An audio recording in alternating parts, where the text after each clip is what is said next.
Hello everyone, my name is Talk, and welcome to this WoWweekly.net Warlords of Draenor raiding guide.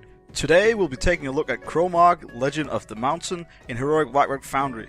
These tactics will also apply to the normal version of this fight. Most of Kromog's abilities are straightforward to deal with, so to start with, let's check out the tank-specific ones. The tanks will have to deal with the following two abilities. The first of these is Fists of Stone, which causes Kromog's melee attacks to deal a massive amount of damage. This damage can be shared with a second target within 15 yards of the original target. All this means is that the two tanks should be standing on top of each other in order to split the melee attacks.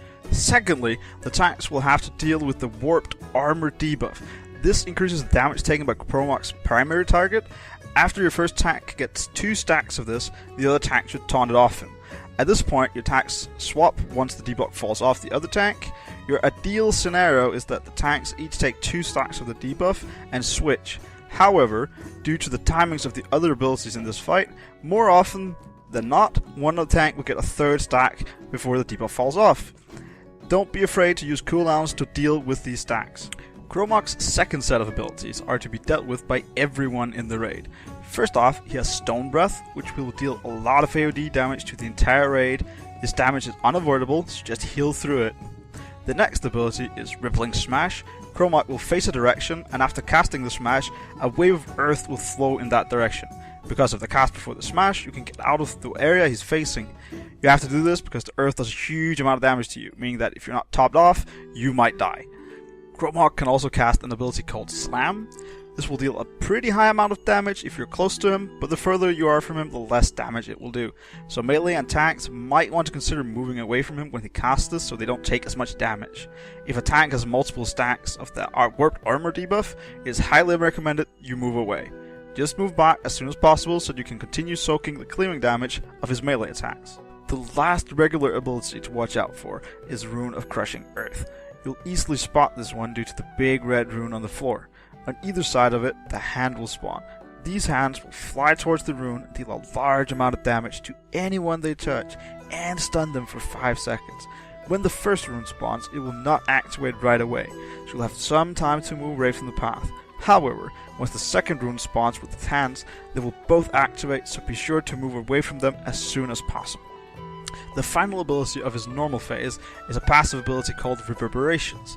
Several of his abilities will cause sound discs to spawn, which will move towards the raid after a short pause. They deal a good amount of damage, just move away from them when they spawn. With that out of the way, let's talk about Rune of Grasping Earth. When Kromog casts this, small yellow runes will spawn on the floor. Each and every member of your team will have to move on top of one of these runes. And most importantly, each rune will only hold one person. When players stand on top of these runes, they will be gripped by hands. You want them to do so because once the runes have spawned, Kromog will cast Thundering Blows, dealing a huge amount of damage to anyone not gripped and tossing them up in the air, killing them. These hands are targetable, and you need to DPS them during the Thundering Blows ability. You will want to get out of the hands as quickly as possible once Thundering Blows is over, because the hands themselves also deal increasing damage to the people they're holding. The main point to emphasize is to not stand on other players' runes. The best way you can prevent this is to split your group up across the room so that everyone can be sure there's a rune available to them.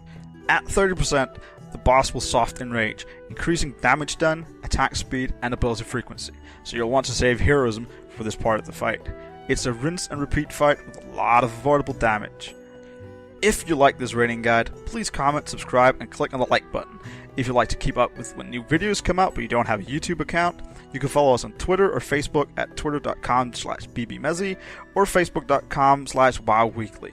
Also, be sure to check out our website, wowweekly.net, where you can find written content as well as video guides. For now, this has been Talk, and I will see you again next time.